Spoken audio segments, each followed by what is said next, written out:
Oi, amados. Como que está aí o frio glacial que nós estamos passando aqui no estado de Goiás, na nossa cidade, aqui em Goiânia, né? Bom, hoje eu vim aqui para dizer para vocês da nossa aula de encerramento, né? E na aula de encerramento eu fiz um textinho bem curtinho a respeito, assim, em linhas gerais, do que nós fizemos, né, durante o curso.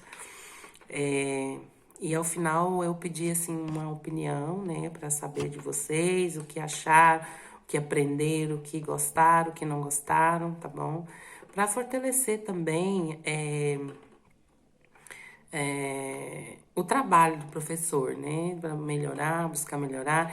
Eu sei que a gente comete erros, porque errar é extremamente humano, porque nós somos pessoas, nós somos os únicos animais racionais, né? Obviamente. É, e nós estamos sujeitos a isso, né? Estamos sujeitos a erros o tempo todo, mas o importante é a gente, nós, né? É, sempre buscar melhorar e consertar, ou pelo menos não cometer os mesmos erros. Nós tivemos, falando sobre o nosso curso, eu vou falar em linhas gerais o que já está no texto, né?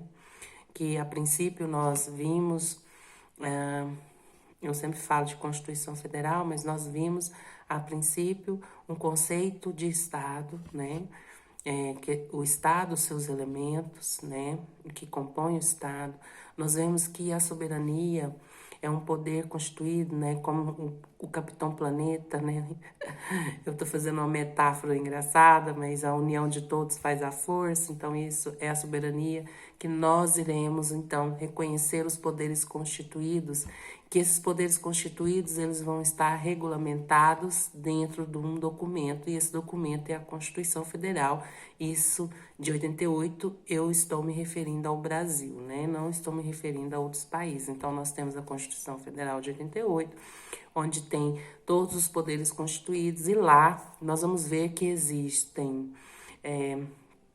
a organização do Estado, a distribuição de poderes, mas o que nos interessou, né, foram os direitos individuais e coletivos, a proteção desses direitos em relação a terceiros e também do próprio Estado, que o Estado não pode violar. Né? Eu não gostaria de entrar na seara política, mas nós estamos passando por um período muito complicado nessa situação atual, porque nós estamos vendo direitos individuais sendo violados. Eu não sei se vocês viram, né? A força do Estado atuando contra a liberdade individual de pessoas, né? Ainda que, por exemplo, a questão da pandemia, ainda que a pessoa adote todas as medidas de segurança, o Estado impõe a sua força, né, em detrimento do que é resguardado pela própria Constituição, né, em favor do indivíduo, né. Eu vivo com esse né, mas vocês acostumem com esse né, do, do indivíduo. Então, não é motivo, porque o próprio Supremo Tribunal Federal já tinha julgado que a proibição de utilização de algemas quando a pessoa não oferecesse risco. E nós percebemos que ocorreram situações em todo o país relacionadas a esse tipo de afronta do Estado em relação aos direitos dos indivíduos. Mas eu estou fazendo esse comentário a título de desabafo somente, tá? Mas nós vimos dos direitos individuais, né? E lá no artigo 5º também, ele vai prever também, quinto não, no 7º, né? Os direitos coletivos, lá os direitos dos trabalhadores.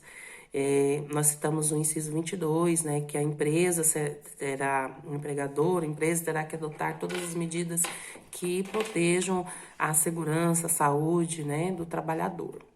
E que essa normativa, por ter vindo da própria Constituição Federal, ela tem que ser uma norma programática. A gente diz, eu não vou entrar nessa seara de norma programática, depois quem tiver curiosidade procure, tá? Mas que foi regulamentada pela normas infraconstitucionais. Quando eu me refiro a novas normas infraconstitucionais, porque a Constituição está no vértice do nosso ordenamento jurídico. Quando eu falo vértice, é porque ela está na ponte. Imagina uma pirâmide, todo mundo fala da tal pirâmide de Kelsen, tudo bem. Mas imagina uma pirâmide, não importa quem fez essa pirâmide, a Constituição está no vértice e as demais normas são normas infraconstitucionais. Então, nós vimos que a CLT, como uma norma infraconstitucional, ela vai dispor de situações e condições de trabalho que precisam de uma proteção especial em razão da proteção da integridade física e mental do trabalhador, principalmente a integridade física, né? Que é um direito da personalidade, um direito individual. E quando eu falo agora que eu disse direito personalidade, direito individual, né? Que ele vai ser regulamentado lá a partir do artigo 149, se eu não me engano, na CLT, falando sobre a saúde e medicina do trabalho, né? Lá nós vimos que as NRs vão regulamentar essas condições, né? Porque na CLT vai estar do modo mais geral, mais genérico, e aí quem irá regulamentar são as normas regulamentadoras. Eu me referi a direito da personalidade, direito do indivíduo, né, um direito natural dele, né. Aí nisso nós vimos na segunda aula sobre noções de direito patrimonial e extrapatrimonial, que vocês já responderam na aula passada, não vou me adentrar a isso. Por enquanto, não vou adentrar a isso, hoje é a nossa última aula, tá?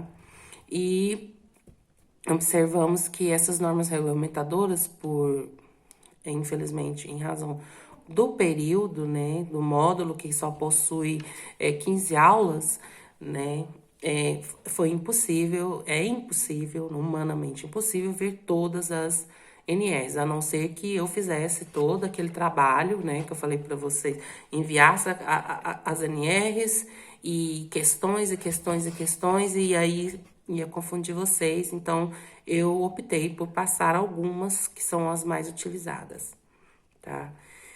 E, por fim, nós vimos sobre a responsabilidade civil do empregador, né? Não entrei no detalhe da responsabilidade penal, porque para nós não interessa. Não nesse contexto que nós trabalhamos. A responsabilidade civil, né? Vimos lá na Constituição, na aula passada, né? Que ela tem uma regulamentação no artigo 186 e 927, 186, 187, 927 do Código Civil. Lá nesse 927, vai falar de responsabilidade objetiva e responsabilidade subjetiva. Nós vimos a responsabilidade subjetiva porque a responsabilidade subjetiva é uma responsabilidade, a teoria utilizada com mais frequência, porque a responsabilidade objetiva, ela vai vir expressa na lei as situações que gerarão responsabilidade objetiva. Quando eu falo responsabilidade objetiva, isso é só a título de conhecimento mesmo para vocês, porque não vai ser objeto de estudo, mesmo porque é um tanto quanto complicado, mas em geral a responsabilidade objetiva, seja do empregador ou de qualquer ente ou pessoa, essa teoria ela quer dizer o seguinte, que independente da sua culpa, seja por negligência, imprudência ou imperícia, não interessa se houve culpa ou se não houve, você será responsabilizado, o empregador ou qualquer outra pessoa será responsabilizada pelo ocorrido, né? Tendo que indenizar, no caso. Mas a responsabilidade subjetiva, que foi que a gente viu, né? Que está dentro do tema responsabilidade civil, tem os 3 elementos que necessariamente precisam ser comprovados para poder você pleitear a indenização, a responsabilização de quem cometeu o ato, né? Eu, quando diz o ato ilícito, né? E temos o ato, né? O ato doloso ou culposo, o nexo de causalidade e o resultado, resultado doloso ou culposo. A pessoa, o agente ou a pessoa comete o ato ilícito, que provoca dano a outrem e que sem esse ato não ocorreria o resultado danoso, ou seja, o prejuízo. Havendo prejuízo, ele deve ser ressarcido ou compensado. Ressarcido, lembre-se de coisas que podem ser substituídas por outras, tá? Eu digo isso no direito, não vai dizer de coisas fungíveis e infungíveis, bens fungíveis e infungíveis, eu não vou entrar nesse detalhe também, não. Porque não cabe a vocês, não está na ementa do curso, eu tô falando só por curiosidade mesmo. Então, quando é ressarcimento, é algo que pode ser substituído. E quando nosso foco era sobre indenização por danos morais, né? Então, isso vai vir numa forma de compensação. Compensar o sofrimento da pessoa, compensar o prejuízo psicológico, moral, em relação à sua honra da pessoa. Algo que não pode ser ressarcido, recomposto, não tem a possibilidade de se retornar àquela situação. Ou seja, passar uma borracha não tem como, já aconteceu, foi um fato, já está no passado e que ocasionou um prejuízo para você, um sofrimento que às vezes você vai carregar pelo resto de sua vida. Então, isso precisa ser compensado. Nos Estados Unidos, existe indenizações vultuosas, coisas de milhões, mas lá a realidade é diferente da nossa. E aqui a gente tem um princípio da razoabilidade, proporcionalidade, que vai ficar exclusivamente a critério do juiz. O que isso quer dizer? O juiz vai analisar a sua condição financeira, o fato, a condição financeira do empregador, para sim dosar uma indenização compatível com essa situação. Tudo bem? Então, não sei se eu estou esquecendo de alguma coisa, eu acho que não. Mas de qualquer forma, eu vou estar na plataforma. Eu espero carinhosamente que vocês comentem lá, dê o recebimento, como fizeram, né, hoje. No caso, estou gravando agora à noite, né? Mas bom dia para vocês, porque vocês vão assistir isso durante o dia. E vocês recebam e comentem. Vocês vão podem ter a total liberdade de fazer os comentários de acordo com o que vocês entenderam, se foi produtivo, se não foi. Eu já, de antemão, agradeço muito. Infelizmente, não pudemos ter aulas presenciais. Eu acho que seria muito divertido, porque eu sou uma pessoa, desculpa a modéstia, eu sou uma pessoa muito divertida, para não dizer palhaço. Mas eu gosto muito de interagir com os meus alunos, eu sou uma pessoa carinhosa, eu gosto de abraçar meus alunos, eu gosto muito, eu me sinto muito acolhido na sala de aula. E ensinar para mim é algo muito prazeroso. Na verdade, não é nem bem ensinar, porque hoje em dia está tudo ao alcance das mãos, né? E muitas das vezes nós utilizamos, porque a rede mundial de computadores está aí para isso, para ter a informação, né, de fácil acesso. E nós, muitas das vezes, ignoramos isso, né? E não é mal o professor, porque nós temos um preconceito de que o professor pegou no Google, o professor pegou na rede mundial de computadores, e isso, né, a pessoa já desvaloriza. Não, nós vamos pegar aquilo, né, a fonte é segura, é real, realmente o que está escrito no artigo que você pegou na internet está dizendo cientificamente, né, de uma forma correta. Vamos trabalhar em cima disso. Nós iremos trabalhar em cima disso, iremos discutir em cima disso, vamos produzir o nosso conhecimento em cima disso, né?